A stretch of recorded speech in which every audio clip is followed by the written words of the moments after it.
Hello, everybody. Welcome to the AskPiesNation podcast, where the pies are hot and the drinks are cold. I'm Nicholas Sacco, your host for this week's episode 22 of Season 5, or episode 135, if you're counting from the beginning. And, well, unfortunately, we couldn't extend the winning run on Friday. And of all teams, it had to be the Blues that knocked us off. But there's still plenty to look forward to and a lot to dissect as we hit the run home. We'll chat about the Carlton match, see if there's any concerns from the fans on AskPiesNation, chat VFL, VFLW, and speak to our next guest, the crowd competition winner. And I'm more than happy to take a seat back this week, boys, and just let you guys talk about the filth. But Jack and Luke, welcome, boys. I will just saying off air that, the loss was probably coming. You don't expect to win 13 in a row between now and a premiership, but to lose to Carlton and the way we lost to Carlton, it's pretty disheartening. That was my first thought was of you, Nico, because Thanks, Luke. I knew you'd be devastated. It was a tough watch. We've been treated to some very exciting football in the past 12 to 18 months, but Friday night was not that. They had control of most of that, sort of bullied us, I reckon, for pretty much the whole game, and we didn't really ever stand a chance. Yeah, they did. They were all over us, Nico, and it's sort of my first thought after the game was how much more valuable is that game against Port Adelaide become straight away. So, really thankful that we got the win there and made Friday night's pain just a little bit easier, but still never, ever good to lose to Carlton, no matter what time of the year or what position you are on the ladder. So, tough one to swallow, but hopefully a loss that's coming at the right time of year. Yeah, and once I got through the pain of losing, that was my first thought too, Jack, that thank goodness we got up against Port, because judging by how we looked on Friday night, very slow, tired, lethargic. If we had have dropped 2 consecutive games, that's when the pressure would have really started to hit by that point. So, you're going to cop one. Unfortunately, it just had to be against Carlton at the G, in front of a big crowd, but we'll bounce back. I think these type of losses have happened many times in Collingwood's history over the last, 5-10 years, but you wouldn't be any more confident than you are right now to say it's a blip. I mean, we'll get the fans' opinions on that down the track throughout the episode, but I'm confident that this is just something we can learn a lot out of, and that's always been Fly's philosophy since he joined the club, and that, it's always a winning mentality, and if we do face a defeat, we take the learning lessons from it and get better. And we couldn't have played much worse, really, Nico. No. You got Elliott kicking 3 behinds, McStay missing a couple easy ones, Bo McCreary hitting the post, the Dacos's a bit off. It just felt like everyone was off, and Carlton were honestly looked at their best, and they only got us by just under 3 goals. So we still had what was pleasing was we still had that little fight back at the end to go, ooh, like you just never know. Like with Collingwood, there just wasn't enough time. I think we got that last goal, and I was like, interesting. But then I checked, it was only 30 seconds. I was like, oh, no, we're not doing it tonight. But credit to Carlton. It was their greatest win in the history of their football club, according to Twitter, all the fans on Twitter. So that's great. Let them enjoy it, and they'll still be missing the 8, so don't worry, Nico. Yeah, not that we want to throw I'm certainly not bringing out the excuses book, Nico, because I thought, like, taking nothing away from the Blues, they were exceptional on Friday night. They, as Lukey said, bullied us from go to woe, but, coming off the back of what's going to go down in history, I think, is one of the most hotly contested home and away games, finals-like intensity against that Port Adelaide side at the Adelaide Oval in the wet as well. I think it was just a perfect storm for us, maybe not to be at our best coming into a, not a short break, but 6-day turnaround. I sound like I am bringing out the excuses book now, but these are just factors that go into these things, I think. Did you feel that, because we were there in Adelaide, did you feel that as a supporter? Like, that this felt like a bit of a letdown turning up this week. It was just sort of another game, whereas the week before was such a big build-up. It felt like a huge game, and it was weird because we were playing Carlton, and I'm like, I'm just not feeling it. And then you think, how would the players be feeling? And they're the ones who actually played the game, and it was tough, as tough a game as you'll see. And I just felt that as a supporter, it was a bit of the crowd didn't feel the same. Okay. I don't know. It felt like an off night from the start, and then what happened. But I wouldn't be worrying too much about that. Didn't right help now. that half the northern suburbs missed it because of trains. Oh, And yeah. probably it was- everywhere else. Yeah, it was really in chaos. There Melbourne. was. Getting off on the bridge in Richmond now. I Yeah, saw some yeah, footage Vic of Park, people people jumping getting out. off Yeah, halfway I missed. through. I got in early and missed all of it, but yeah, I heard about. There was issues. Someone's jumped, but it was happening everywhere. Yeah, because Yeah. it was Flinders Street, between Flinders Street and Southern Cross, and Yeah. then it caused delays to all the lines, and then people were getting off, so then it stopped the whole network. I reckon the crowd was actually affected by it as well because Mm. it was a fully ticketed game, Mm. Nico. So from row ZZ on level 4, you had to buy a seat. And in our bay where we sit, usually on big games like this, it's absolutely chock a block. Yep. Everyone's got a seat, but there was rows of 6 or 7 at a time that were completely missing. Interesting. So I dare say a lot of people just completely missed out on the game because they couldn't get there via public transport. Well, this poor bloke I met before the game, he come from Tassie, and he couldn't get a ticket to the game, so he was just watching it from the pub, and I felt horrible because I'm like, he's come all the way from Tassie. Yeah, that's harsh. He's missed the game, and I said to him, go to the ground. You might be able to snare a ticket somehow from someone outside the ground, because I said there's going to be a few thousand spare seats, but he said, "Nah, we're happy to sit here and watch it." I'm like, Fair okay. enough. So Obviously not nice to do in Tasmania. Anyway, let's get to the part that caught your eye. Keen to get your thoughts after what was a disappointing day on Friday. Yeah, so the follow caught my eye this week, Nico, was the big fella, Dan McStay. Finished with 2 goals, 2 in what I think is probably his best performance so far in the black and white. I've spoken about it before. We didn't bring him over here to kick 70 goals a year and win the Common. We brought him over here to be a presence in this forward line, and I think maybe not for the first time, but certainly the best again that we've seen him. He really brought that presence, and Jacob Wiedering I thought had a really good game. He's an exceptional player, plays a very similar type role as Darcy Moore, and I think without someone like Dan McStay playing the way that he did on Friday night, Jacob Wiedering could have really taken that game away from us.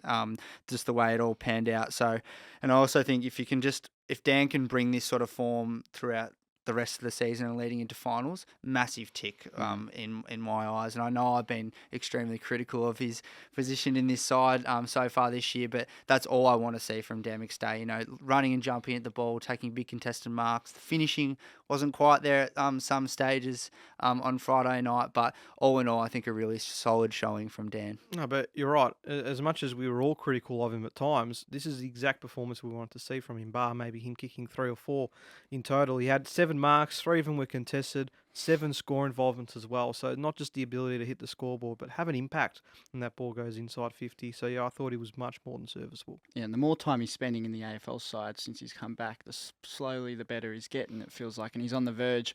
Could have happened Friday night, but it might be in the next couple of weeks where he just has that breakout game and kicks 5 or 6. So yeah, I thought he was really good. Mine was Jeremy Howe. He caught all of our eyes late in the game, and it sort of struck as a bit of a switch up that we can potentially use, or maybe we've showed our hand too early on that one, but it was exciting. It was nice to see for Howie. He's had a tough year with his injury earlier in the year, but it was just nice to see him get on the end of a few, and it's almost sparked another revival for Collingwood. So I actually made one of the worst calls I've ever made at the footy, Nico. When we threw him forward and Charlie Curnow kicked a couple of early goals in the last quarter, I said, well, in trying to win the game, we've effectively lost it because we're now 1 tall short there to try and deal with Curnow. And then what did he end up with? Three, yeah. He Could probably kick 4 as well. He kicked 2 in about 30 seconds. Yeah, and so then got on the end of good another. on Howie for making the most of his time up forward. And I don't know if I want to see him back there too much this year, but nice to know that if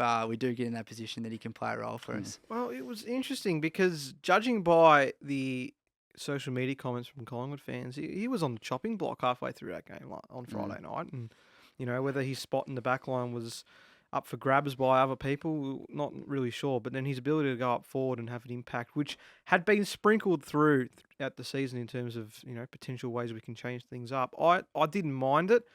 Whether it's something that can be consistently used, let's be honest, I don't think he can go there and expect to kick 3 goals in 10 minutes every single time he does it. But knowing that he can be an extra option for us, he's got the forward craft, he's done it before, he's got great marking ability. So, potentially the option is there. I wouldn't mind seeing it. Yeah, I think it was probably more a product as well. I think we were trying to look for a bit more ascendancy in the middle of the ground. I think fly through Dan McStay in the ruck potentially to try and win a few more ground balls there. And a product of that is that we were probably looked a bit too small in the back line. So we decided to throw Howie forward. But yeah, full forward, Jeremy Howie, would have thought. Yeah. And it was funny that a lot of people were so surprised, but forget that he actually played forward at Melbourne. It's not completely new to him. So, yeah, it's something we can use, but it's probably not a good thing if we have to, because it means essentially our whole forward line is struggling, and that's exactly what happened. Elliot, not that they were struggling, but just the confidence wasn't there of the past weeks. Elliot missing a few. McStay had a good game, but wasn't able to impact late. So, yeah, Howie had to go up there and try and save the day. I went very tough one to pick this week because there's not your standout 3 or 4 that you really want to highlight, and it wasn't really that type of game. There's definitely a couple I could reel off. I went for Darcy Cameron.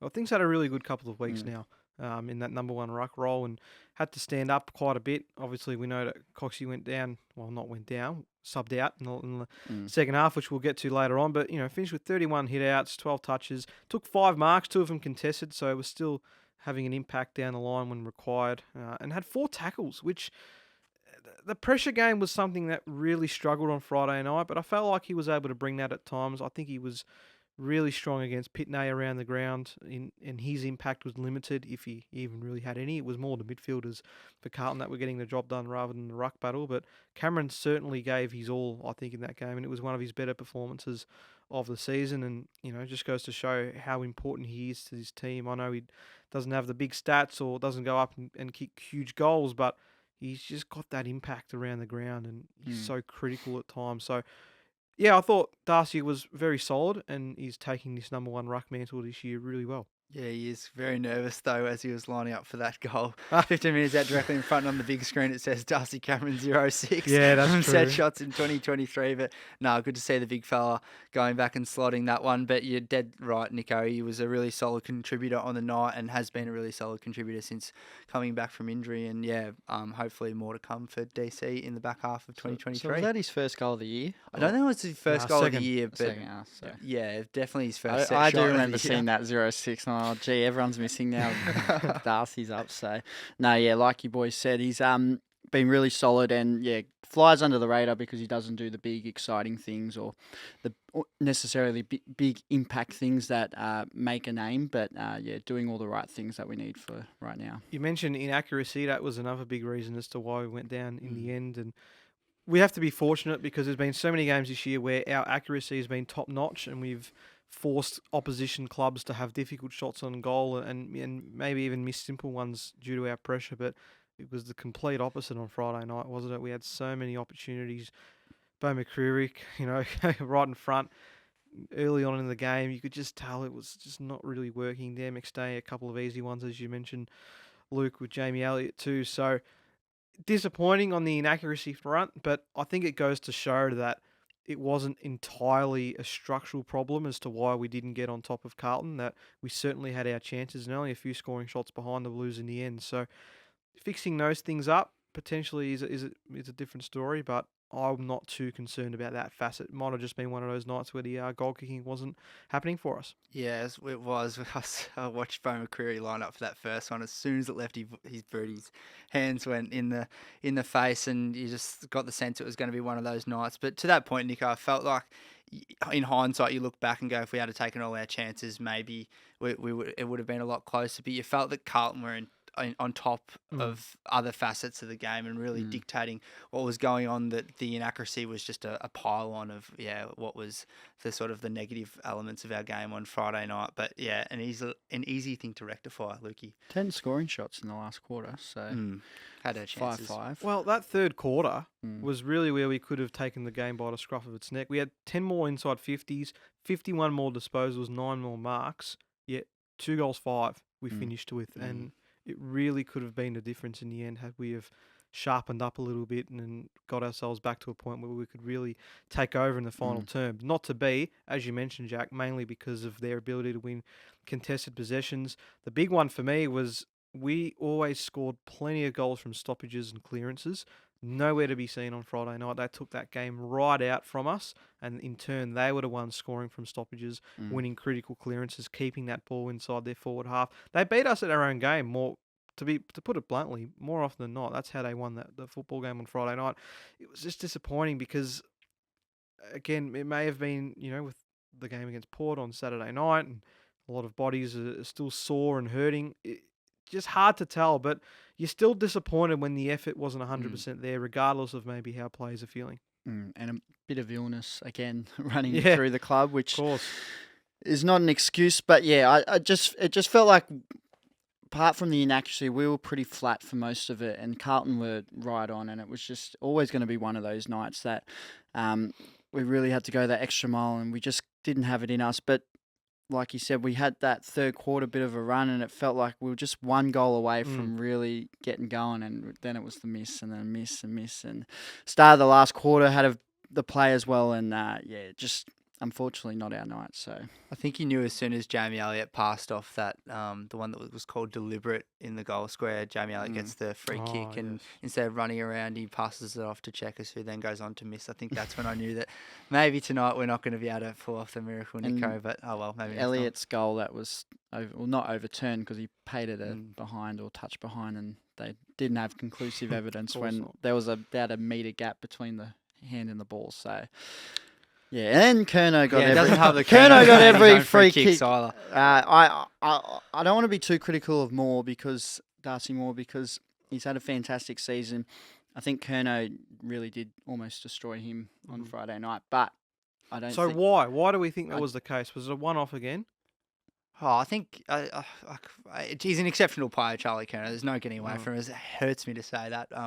He is bloody good. And it's almost a tough game for Moore to really excel in, because he doesn't play. He's notoriously not that one-on-one lockdown defender, low possession type player that's almost required to nullify someone like Curnow. Darcy Moore wants to take his own marks, get the game going on his own terms, and you can't really do that. I noticed we made the switch.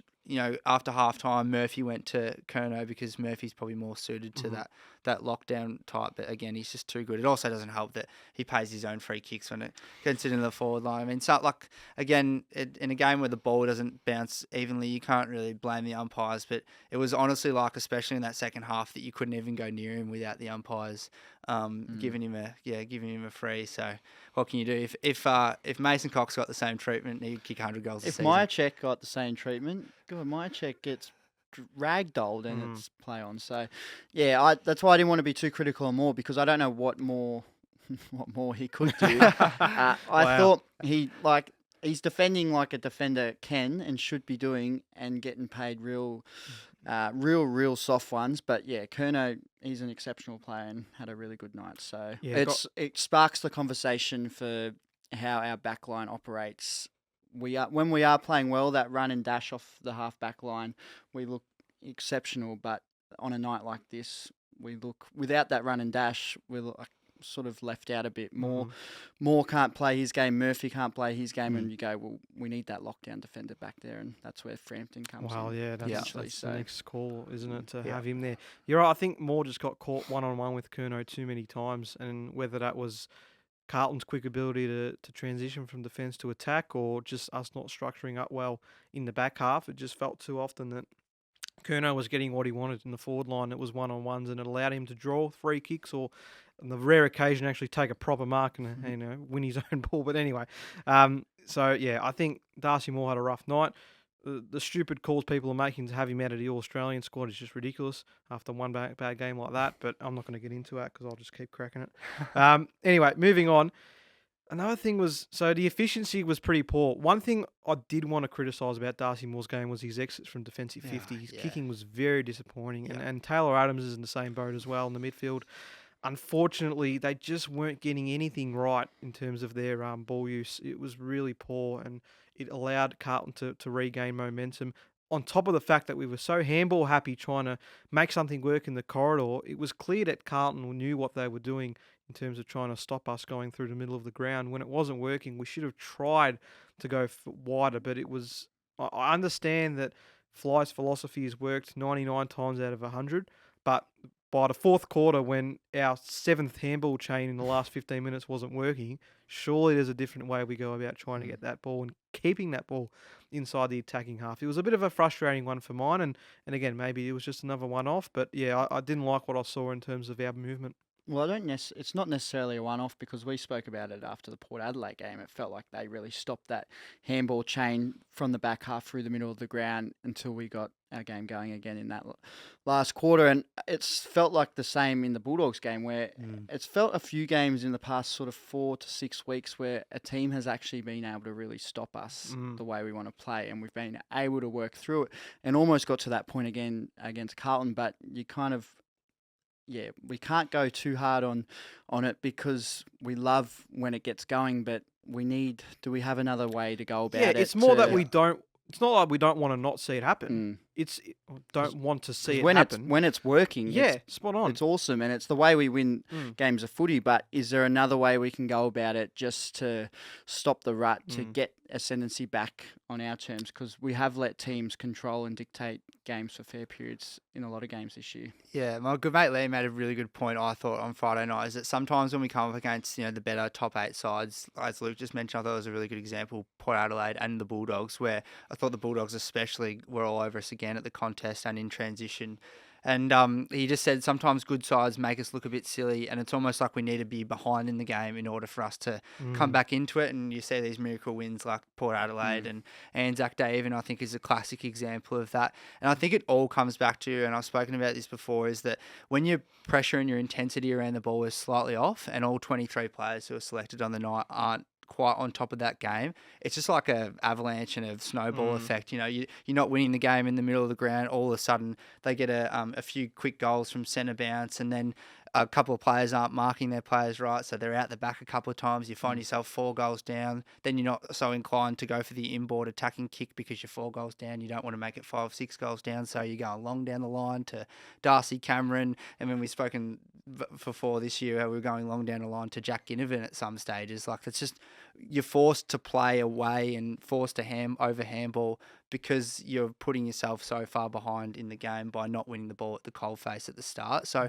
I know Tommy Mitchell's come on board this year and has done an exceptional job in winning the ball in the contest, along with, Tay Adams and Jordan De Goey and all those. But I really feel like that's an area of our game against the better sides this year that's lacking, and that's where I've got really major concerns in terms of our credentials going forward. I know we've thoroughly deserved to be 2 games clear on top, but in taking the next step in our development and, really making a push to go and win this thing, as well as playing that flashy off the half-back style of footy that we all know and love, you've got to be able to win the ball at the coalface against the good sides. And really historically this season, I remember being really frustrated up at the Gabba this year with our intent around the ball. Melbourne had their way with us for the better part of 3 quarters that game, and now Carlton. And I think even Port Adelaide, as you touched on last week, Lukey, probably had their way with us for most of that game as well. So contested footy needs to lift, I think, coming into September. Spot on. 29 fewer contested possessions we had, so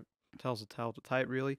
Have to have a brief chat about Mason Cox. Got subbed out in the game, was telling pretty early on that it wasn't his night. He just wasn't getting anything going for him, and just grew more concerns about his spot in the 22. We had some brief discussions about it last week, and if his form did continue in this way, would he see his spot come out of the side?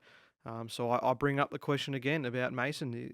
Do you see him as a best 22 player after the 2 weeks he's had, or are you willing to stick to the task for the foreseeable future? Well, I backed him in last week, so I can't change after just that week. I think give him another, and this almost becomes a last-ditch opportunity against the Hawks coming up. And if it doesn't work again, then you've got Frampton knocking the door down. You've got Will Kelly, I know, killed it in the VFL. I don't know if he's a potential inclusion for this year, but there's players in the 2s that are definitely knocking the door down. And, yeah, Coxie's not doing quite enough right now. And it's building up over multiple weeks now. It's not just 1 or 2 games. So it's getting to an interesting discussion, a real interesting one. And it comes down again, Nico, to where we're at as a side. The spots are at a premium, and if you're not at your best, you sort of can't expect to just be a walk-up start every week. And I think I was a little bit more critical last week than Lukey. I think I might have had one. I think I gave him one more game. Yep. Just again, due to the nature of Billy Frampton, would have been an ideal inclusion on Friday night to help out in the back line. It's very much a game by game basis. This week against the Hawks, can we afford to give him another opportunity? I think so. I think you can give him one more chance up there. But moving into the business end of the season against sides like Geelong and Brisbane, you really want to be ruthless at the selection table. And unfortunately, obviously, Coxie hasn't had his best fortnight of footy so far. So he's got an opportunity, I think, this week against the Hawks to rectify that. Otherwise, Billy Frampton in for mine. Because like we've spoken about with Frampton, he offers that versatility across the ground, whereas Cox doesn't. And on Friday night, you go, God, wish we had Frampton out there just to try and stop this for a few minutes. And that's just something that Cox can't provide, unfortunately. So that's where the discussion lies. Yeah, very good points made by both. Hoskin Elliott coming in as the sub. Good to see him back in the, I guess, healthy as a first point of call. But do we like that call? Do you think he's doing enough at the moment? I know it's very early to say because he's just come back from injury, but he got involved pretty much straight away once he came onto the ground and took that intercept mark on the wing and helped set up an opportunity on goal. So is there still a chance for him to slot into this 22? I mean, we speak about Billy Frampton's versatility. I think but he really brings another element of versatility to us as well in that, he seems to cover so much of the ground. He's good aerially, good on the ground, can kick a goal, as we know. So, yeah, I think he could be an important cog to our machine, although my lovely partner would strongly disagree with me. Yeah. Not a massive fan of Wilvers, but, oh, well, that's all right. But, nah, I think it's good to see him back after, what was almost considered to be a season injury against the Bulldogs. So good to have him back. Hopefully for his sake, he can find his way on. It's much like Oleg. For mine, he's almost the perfect sub as well. I was about to say, I don't see him as the sub. Yeah, right. I just don't know if he adds that excitement and dash that an Oleg or a Bo can provide as the ideal sub. I see Will plays a really good role across 4 quarters, and I don't know if he just can come on in a quarter and provide that spark that we necessarily need from a sub. He did. I thought he'd come on and played a little bit of a role and had that nice early impact. But yeah, if Will's playing, I'd like to see him in the best 22 to play across the 4 quarters because, like you just mentioned, with his versatility, he can go all across the ground. He runs up and down all day.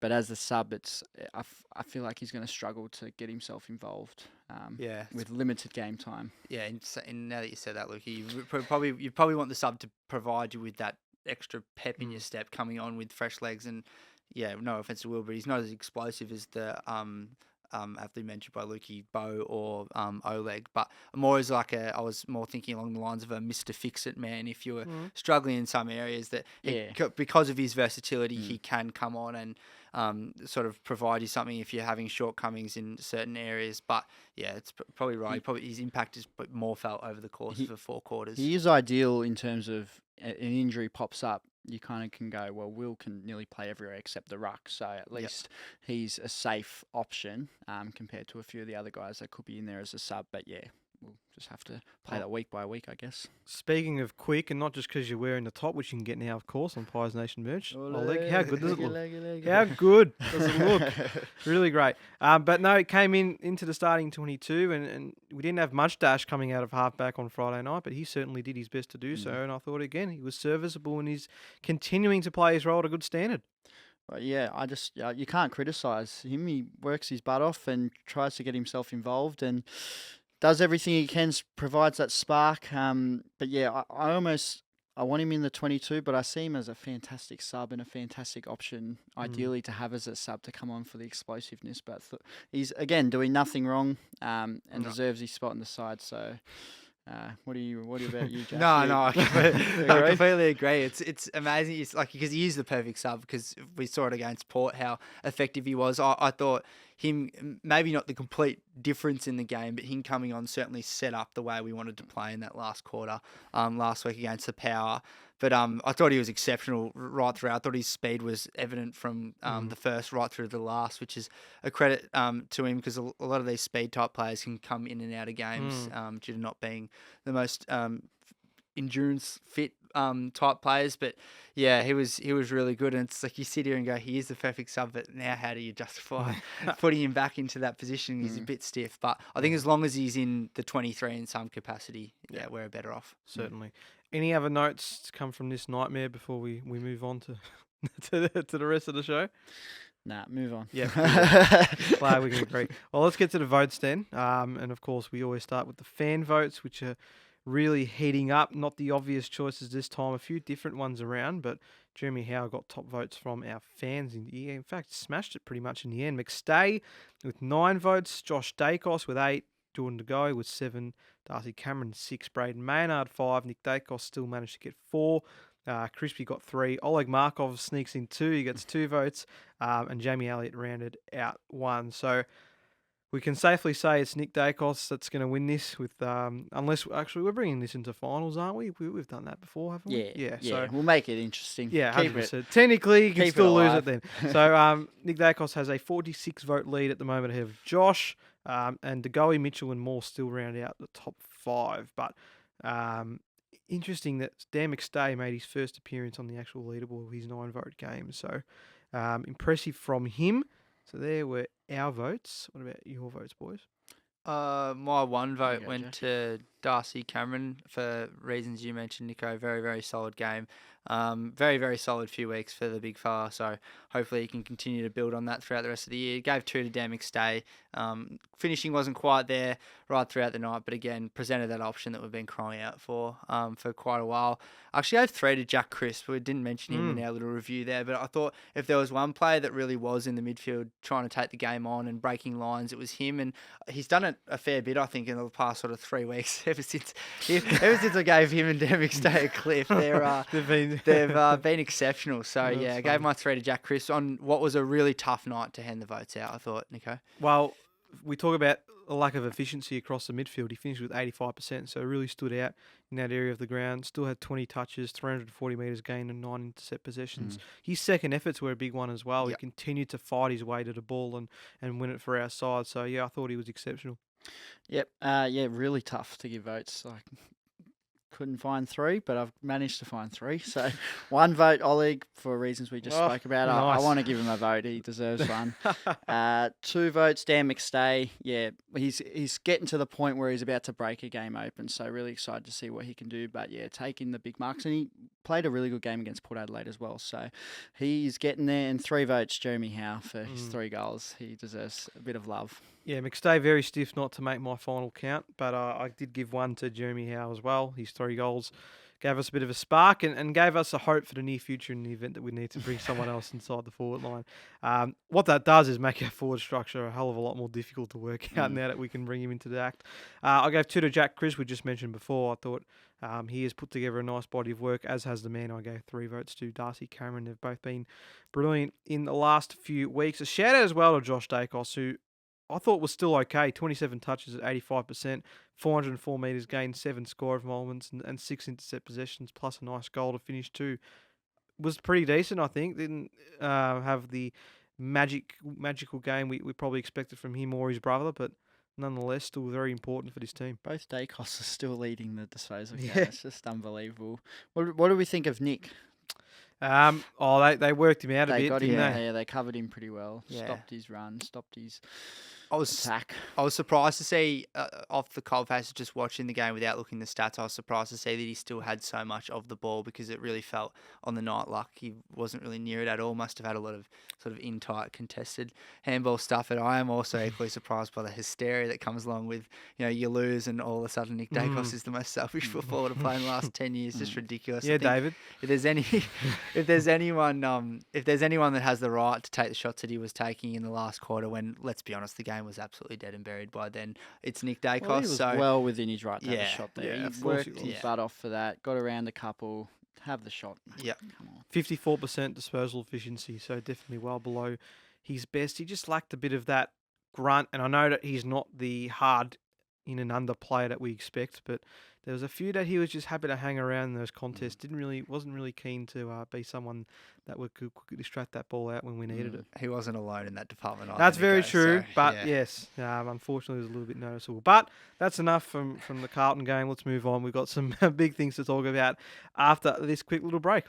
Welcome back to the Pies Nation podcast, where the pies are hot and the drinks are cold. Let's move right into Ask Pies Nation, Instagram, Facebook, X. Sorry, not Twitter. It's X. YouTube, Spotify, Apple Podcasts, TikTok, wherever you may find us. That's where we'll be. So we get into another Ask Pies Nation. And we see if the fans had any concerns from what took place on Friday night. Well, hopefully we can keep Ask Pies Nation going with X. X. Hopefully they Rubbish. takes certain features away that take away from the Pies Nation what we can do with the fans on there. So we'll start with Jen2310. Need to start playing. Well, the question was, did you ask the question already, Nico? Oh, I said, were there any concerns from the Carlton? Yep. So you got the question.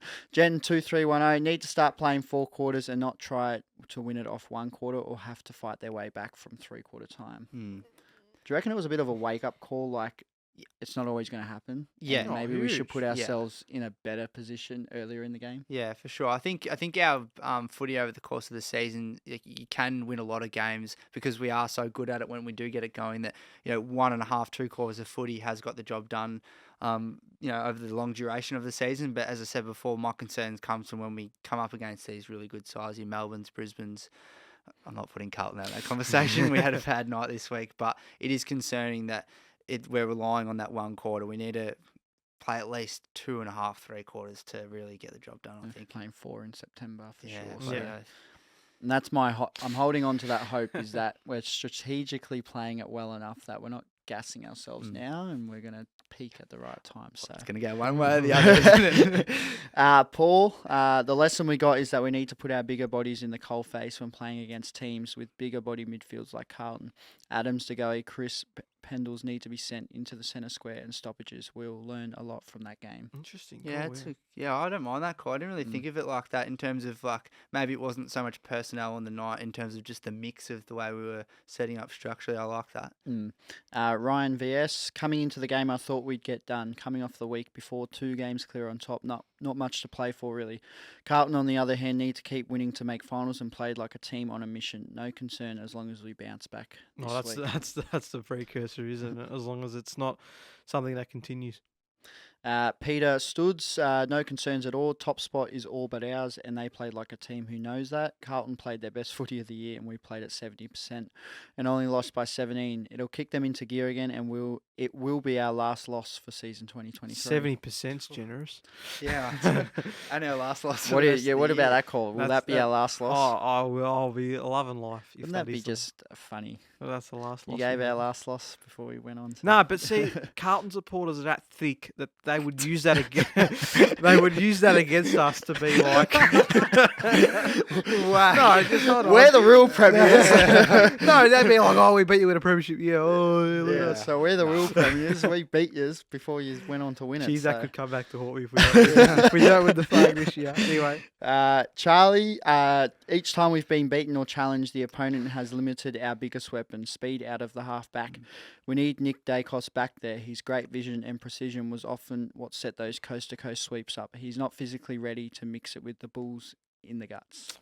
Yes and no. I think we still need to have the option that he can play both. I wouldn't solely put him in the half-back line throughout a whole game. I get where he's coming from, and maybe that's a switch we could have made in the second half, particularly in that third quarter when we were getting on top, and allowed him to, ease his way into creating some transitional work for us. But I think we've seen his work in the midfield. He's second to none, and he's got to stay there as often as he can. He also, maybe like as the gentleman before mentioned about putting our big bodies in the midfield, maybe that's an opportunity for him to start back if we're coming up a really highly contested ball team like Carlton or Melbourne. So because we spoke about just before, we thought our kicking out at a halfback, Darcy Moore, Murph, Isaac Quainer, blokes that have been deadly at it right throughout the year were really off on Friday night. So maybe someone like having a Nick Dacos back there, his kicking, we've all seen it speaks for itself. So maybe he could be the circuit breaker. Well, Q only had 7 disposals.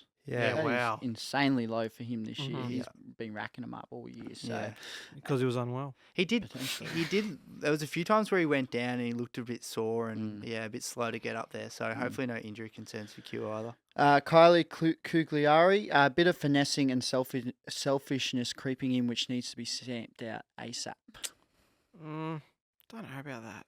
Maybe she's going at Nick. I there. think I don't know about the selfishness call. I think we're one of the most selfless teams Yeah. out there, to be honest. Mm. And if it means that there's opportunity, we get angry sometimes when players don't have shots on goal and they prefer to pass it off, like with Jamie Elliott you mentioned earlier in the pod. So I think that's just a bit recency bias, just going with the selfish call. A couple of times it didn't come off, but I don't think we're selfish. the look of when certain plays don't come off. Yeah.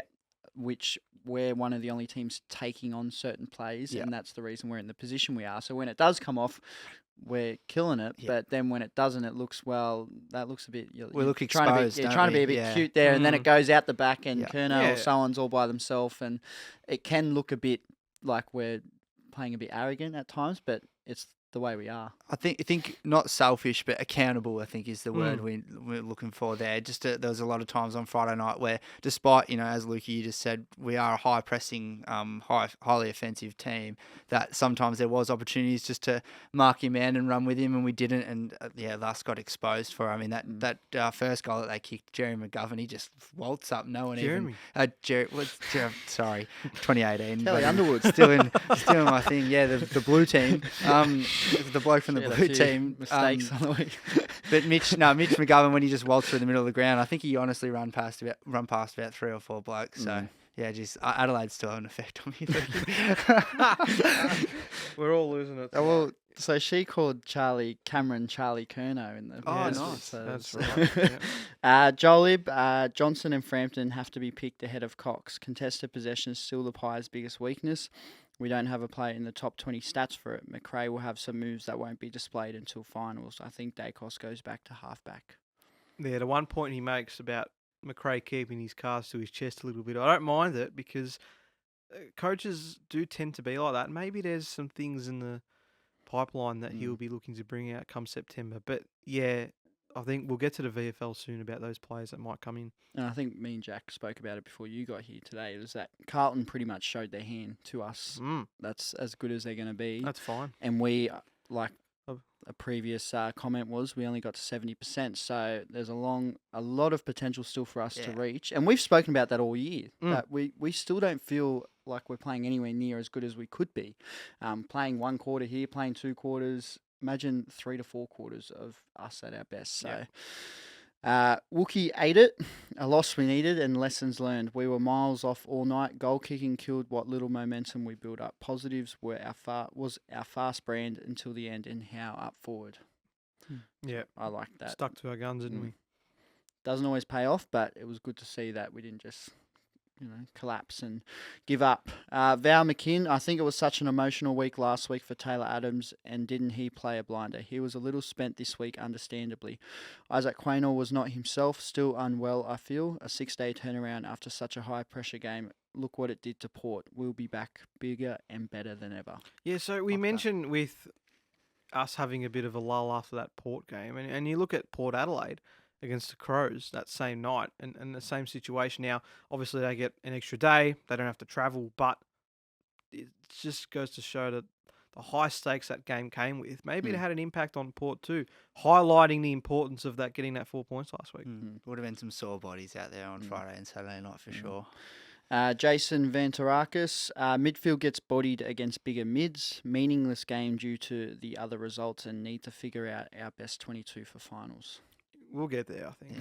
I think we'll get there. But it's going to be some interesting calls, I think, over the next few weeks. Alex J, we need to start putting 4 quarters together, although coming from behind is exciting. That doesn't stack up in finals. Frampton needs to play.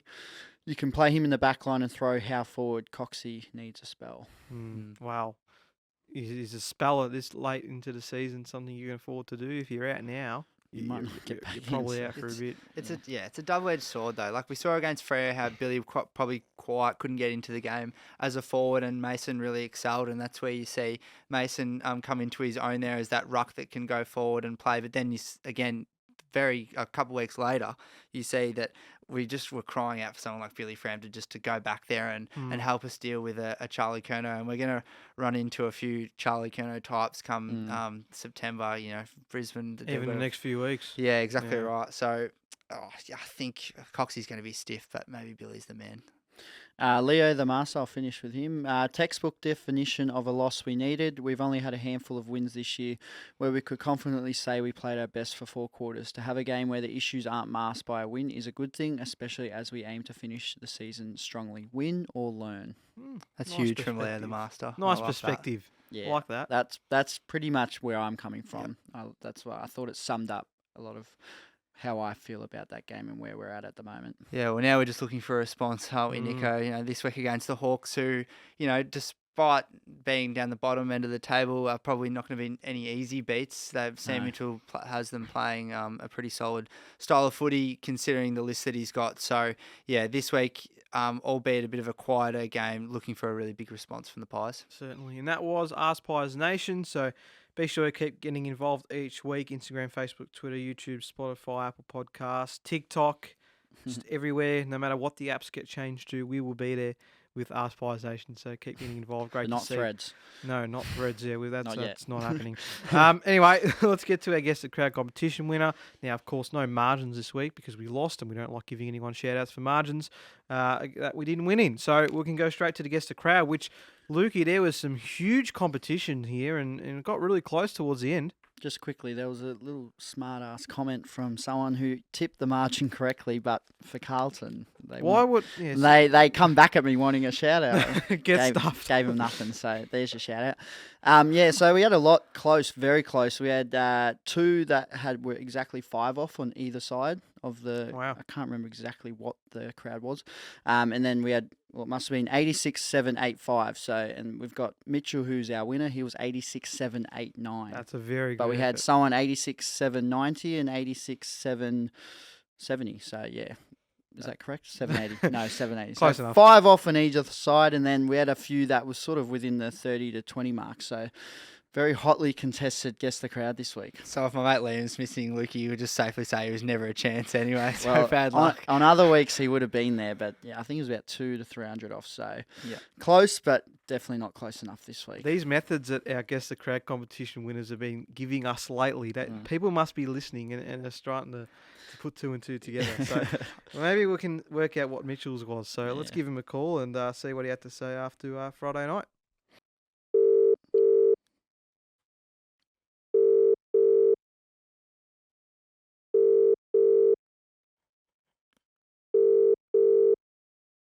Hello, Mitchell speaking. Hey, Mitchell, it's Nicholas here from the Pies Nation podcast, mate. How are you?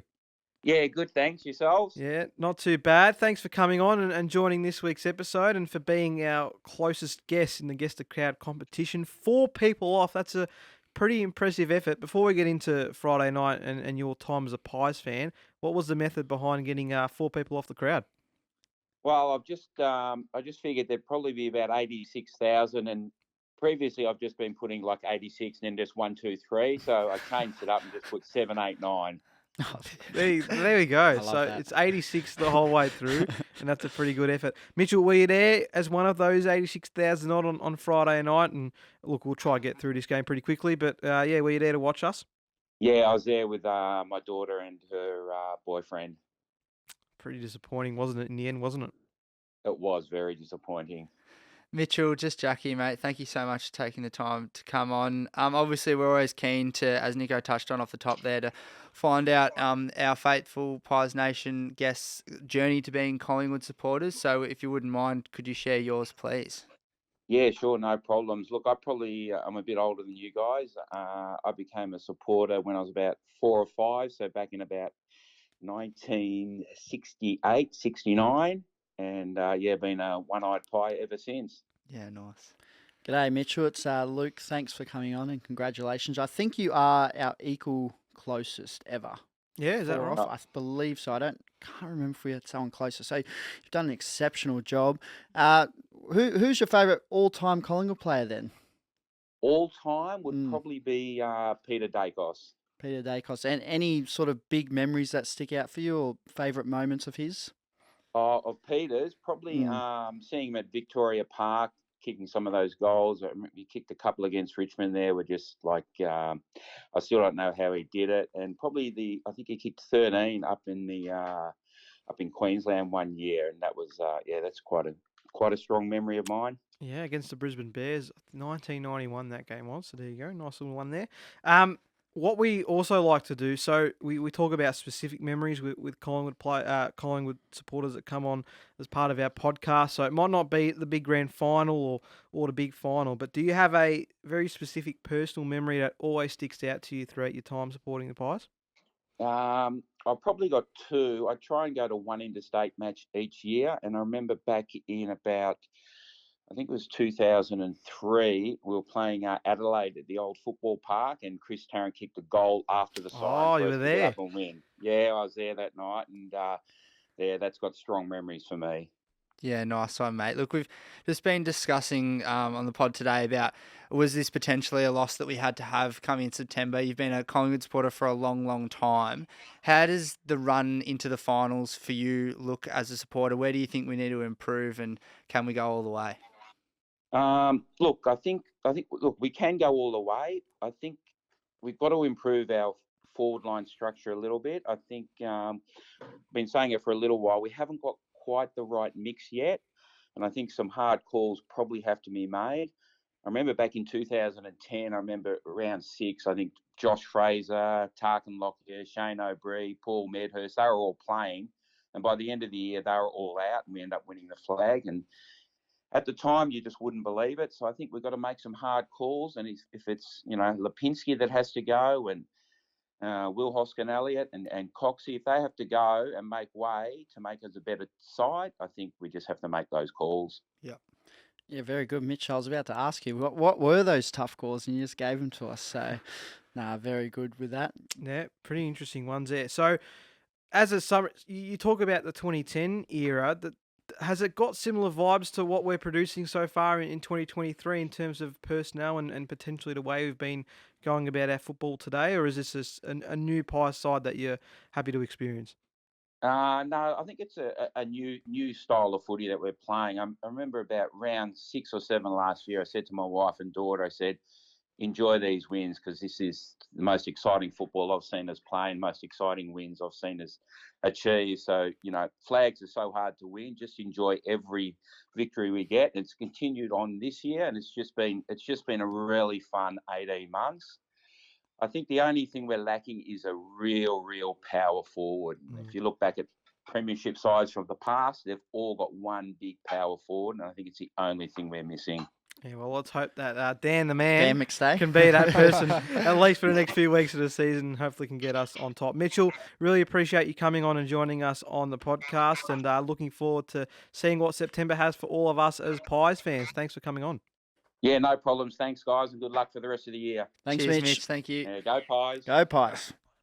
There we go. That was Mitchell joining us as part of the Guess the Crowd competition. That could be you if you guessed the crowd correctly. So keep an eye out for the game day post that Lukey puts out in the lead up to each match. If you're closest to the pin, that'll be you joining us as part of our Guess the Crowd segment on the podcast. And yeah, Mitchell, great to chat to you once again. Was another great chat with our awesome Pies Nation faithful, and massive shout out to Lukey there, who just whacked the headphones with absolute ease this week. Clearly, well missed his done. technique I on couldn't last watch week. the video last week. I think I stopped it halfway and thought, I can't watch it. And thankfully, I didn't cop any messages or anything about it. So very good, maybe it got missed in the pipeline. We'll chuck in the bloopers right at the end of the video. No, that was great from Mitchell. Really great insight. Interesting call on Lipinski he made. I just want to touch on him for a sec, because I think he finished with 20-odd touches on Friday night. The influence just hasn't been there since he's really come back into the team. Will Hoskin Elliott's fit and firing, and you mentioned about him wanting to play a regular 22 role, Lukey. So is he in the firing line? Oh, he's just, I don't know if he is realistically, but he's an easy target when you're trying to pick off a couple to take out and a couple to bring in. So for me, yeah, I don't know. Is he, Jack? Well, I think Lipinski's playing at his best when we're winning the footy on the inside, and he's obviously not an inside bull himself. So he naturally looks better when we're getting the ball out easier, and we haven't been doing that probably as good as what we could be since he's come back into the side. So I really think the value of, like, I thought in the Gold Coast game a few weeks ago that he was one of our better players, and that happened to be one of the games where we just absolutely dominated from go to woe. And he's extremely clean with the ball. And yeah, again, I think he's at his best when we're going better on the inside, and he can sort of link up on the outside. He's a really classy user of the ball. So maybe not. It's an easy thing to pick on someone like Paddy Lipinski because he does look a little bit worse off when we aren't winning the ball on the inside. But yeah, we'll see how we go. A few weeks with Wilbur fit and ready to go. Well, it could be some more selection headaches ahead because we've got our VFL report, which I'm taking over in place of the good man Marcus. But we did get a nice win over the Blues, at least something to cheer about. And it wasn't a VFL 28-point winners in the end at our spiritual home, Victoria Park, on Saturday. And we pretty much led from the start, 4-point lead at quarter time. We were able to just continue on with the job and finish with 30 scoring shots in that 28-point victory. And we now move ourselves well into the top 10, as they call it. Of course, there's that wild card series in the VFL to come at the end of the season. But we're into 10th spot. We're on equal points with Carlton, who we just played. And we're 2 games outside the top 6, which gives you a guaranteed spot. So make of that what you will. The fact is we're doing well. That's the important part. In terms of statistics from the game, all AFL listed players getting on the scoreboard. Ash Johnson, 4 goals, 4, so it could have been a real nice afternoon for him. In the reserves, Will Kelly getting on the ball with 3 majors, 2. Same with Nathan Kruger, Jack Ginnivan, and Tom Wilson with 2 apiece. So our top goal kickers, all real key position players, which I find very interesting.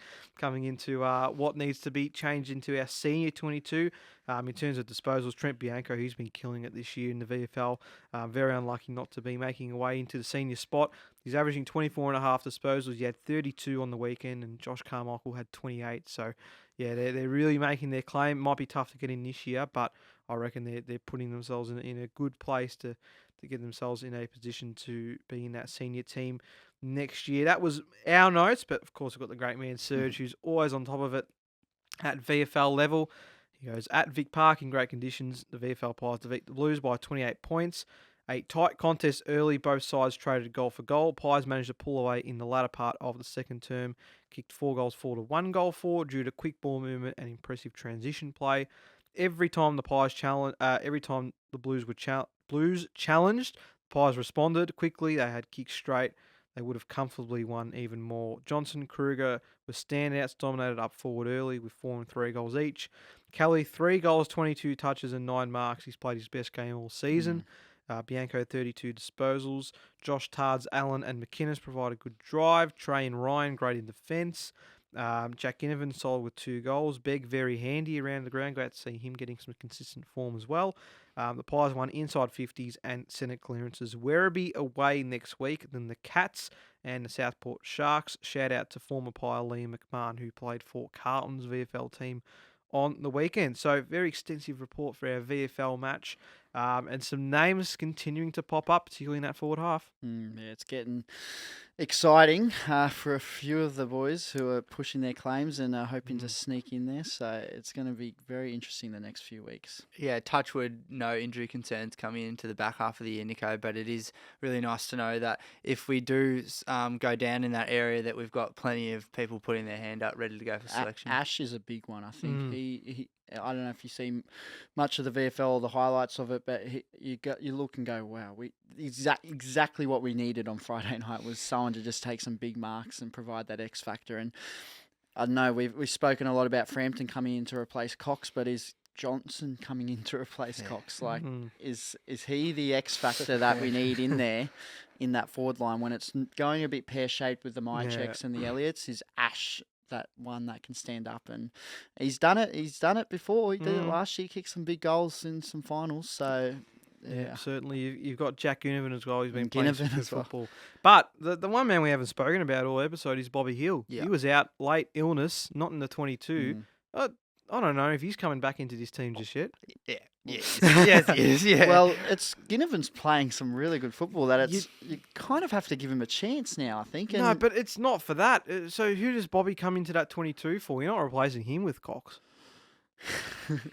Oh no, he gets up pretty high, Bobby Hill sometimes. So maybe we Imagine can. that's the change. Yeah, no, it's a valid question, Nico. But I felt like we missed Bobby Hill again. As much as we missed a big mark down the line, Fair we enough. just missed. As I thought, Bo McCreary really did try throughout the game, but we just missed that extra bit of class inside forward 50 on Friday night, and Bobby Hill often provides that. So yeah, he has to come back in, I think. But who for? Yeah, who for? That's the question. Flip a coin. Um, Might be rock paper scissors down at training on Thursday night. yeah, imagine. That's the way we go about it. VFLW, our girls were in the grand final. Unfortunately, couldn't get the premiership. Went down by 12 points to Port Melbourne at ETU Stadium, believe it or not. We spoke about it last week, how ridiculous that was. But anyway, they lit it each quarter, but there were always moments for the Pies to get back into that game, I think. And it's just unfortunate we couldn't find anything going our way in the last term. 1 behind to 1-3 was pretty much all she wrote. And Port Melbourne finishes premiers despite the Pies finishing on top of the ladder. To be fair, on the same points as Port Melbourne, but nonetheless, really big opportunity for the girls to get on top. Unfortunately not. Doesn't take away from what's been a terrific season for the VFLW side. Yeah, and sort of the heartache continues for Collingwood supporters in grand finals. It was, we had a chance sort of midway through that last quarter to snare a goal and take the lead back and really push our claims, but just couldn't get it going our way. And credit to Port Melbourne, but gave a bit of another grand final. Come on, surely not. So. Yeah. Super effort to get to the grand final though, Nico. I mean, even just in our weekly reports we provide on the pod, it started off as a bit of an up and down season for the VFLW girls. So yeah, really, really huge effort to, albeit equal, finish on top points wise, and then go ahead and make it to the last game of the year and be competitive in it. So yeah, great season from them. Yeah, certainly was. So hopefully they can go one better next season, the VFLW girls. Just about to wrap up here for this week's episode. We've got the Hawks to look forward to on Saturday twilight. Back at not back at the MCG. What do we make of the Hawks this year? They're an interesting team. Their best has proven they can really challenge some of the top sides. They beat Brisbane, of course, at the MCG. They've really pushed close to some other teams as well throughout the mark. Nearly beat Richmond a couple of weeks ago. But their worst is really disappointing, and then they just don't match it with even the mid-strength sides of the competition. But Hawthorn have always been a team we've sort of challenged ourselves against. We haven't been able to break away from them too often over the last decade. But yeah, keen to hear your thoughts briefly before we wrap up. Well, they are definitely a bogey side for us because I think last year was the first time I'd seen us beat them ever in my history of going to games and watching Collingwood. So yeah, they've again been a real bogey side for us. I think Sam Mitchell's an exceptional coach. A lot of negative comments on him potentially that maybe they were tanking earlier on the year, Nico. It's completely false. I think he's smart enough to use a big game like this to really motivate his players. So it won't be an easy game by any stretch. I think Luke, you might disagree with me slightly, but got to be St Kilda get all over him on the weekend, so can't be that good. We're just looking for a response this week. Obviously, we're looking for the 4 points, but looking for a response after a pretty lethargic game on Friday night. Lukey. It reminded me of that. Was it 2017 when the first time we'd beaten them since? When Bucks was sacked halfway through. Bucks was sacked at half time. That was a night. That was one of the best nights at the footy as a supporter because it was all over at half time and here we go again and. That was when we were really at a low point, and then to come out and win that game, and Bucks was just almost re-signed immediately. So that was the best win in that era, that 2014 to 17 era. That maybe was what turned things around. If you were going to every game during those 3 years, that period of time, God, you deserve the premiership this year because those were a tough few years, and that's only a small period of time that we've sort of been through that. So you imagine what it's like for. Supporters like Mitchell who have seen a lot and been a part of many years supporting this club. So Teach's first game against his old team. We've spoken about that off air, Jack, about that.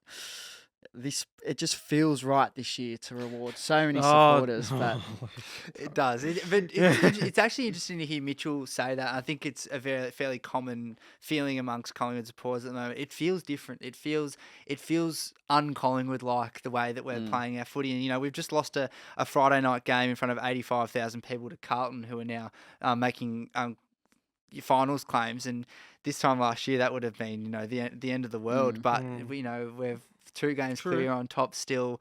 Everything just feels okay. You feel calm. You listen to Fly after the presser, and it's like watching an episode of Ted Lasso. You know, you just feel calm, even though things might not be going so well. So, yeah, I mean, we're so week by week because we come off last week, the greatest win ever, and now things aren't going so well. So it's like, and I always love when Buck said it's never as good as you think, and it's never as bad as you think. So we'll come out and hopefully do the job against Hawthorn, get our brand of footy going again, and get our confidence back up that we are the best in this, and come in next week to talk about it and go, well, just remember, we're back. And I love this attitude of Craig McRae and Collingwood at the moment of just they're in the business of qualifying, Nico. You're not thinking too far ahead in terms of deepness of September, but, you know, giving ourselves the best possible position to go ahead and try and win the thing at the end of the year. But, yeah, hopefully that means a top 2 spot for the Pies, looking for a huge response this week against the Hawks. So,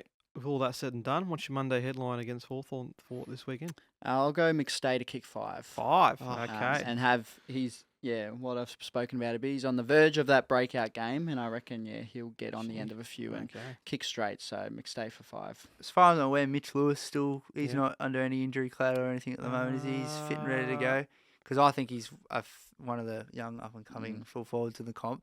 If he plays, I'm going to say Darcy Moore solidifies All-Australian captain status after keeping Mitch Lewis quiet and having a game out on his own. Wow. Which is probably too many words for the front page of the Herald Sun. But well, he kicked 2-2 last week against the Saints. So and he took us apart last year as well, did Mitch Lewis in the wet. So good calls, boys. I'm going to go Pies bounce back margin-wise. I reckon we'll produce a 6-goal win.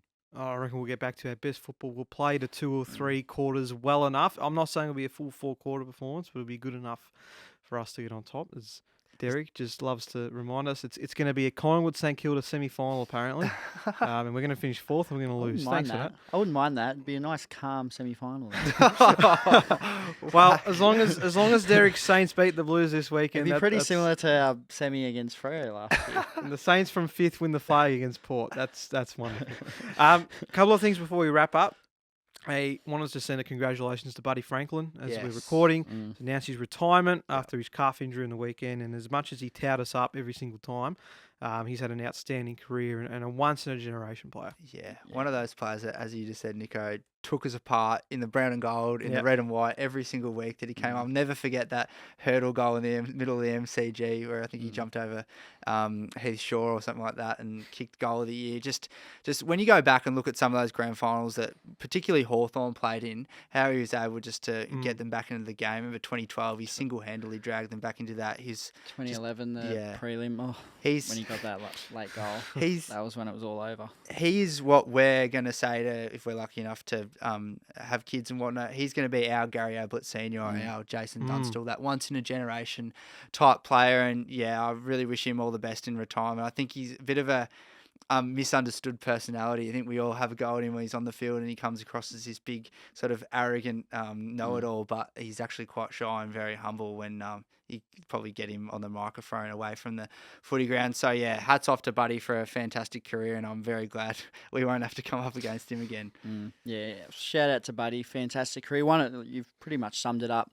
I just posted the video when I was at that 1,000-goal game today, and that's one of the best footy memories I'll ever have because that was just an epic night. He needed 4. I think he needed 4 to get to the 1,000, and halfway through, we're all thinking, why'd we come? He's not getting it. I think he only had 1 by half time, and it felt like a marathon to get there, and it was the only reason that most of us were there, and it was just, an unbelievable moment, unbelievable night. So thanks to Buddy for that, but I won't miss him getting on the end of a few against us. So all the best in retirement. The other thing is, hopefully by the time you're listening, if you're listening on a Tuesday morning, that the Matildas have qualified for the World Cup, and then we beat Canada tonight. So shout out. What time's that, Nico? Good question. I'll tell you one second. Checking it out because I've been a bit slack on their opening couple. Not just the Matildas, Nico. The Aussies have a chance to win on Oh, of English soil course. for the first time in the Ashes as well. That is Davey true. Warner and Usman Khawaja made a really bright start yesterday, so I think we'll be doing a few rain dances if you're in the Australian crowd to try and secure that 2-1 victory. 8 But, o'clock. Yeah, huge opportunity 8 there. o'clock. 8 o'clock tonight. So Cricket make on sure one you- side, soccer on the other side. Beautiful. Yeah, Very, very Very nice. good night. All right. Well, that will do it for this week's episode. Jack and Luke, thanks, boys, for coming on. Thank you, Nico. Thanks, Jack. Thanks, boys. Been your host, Nicholas Sacco. You've been listening or watching to the Pies Nation podcast, where the pies are hot and the drinks are cold.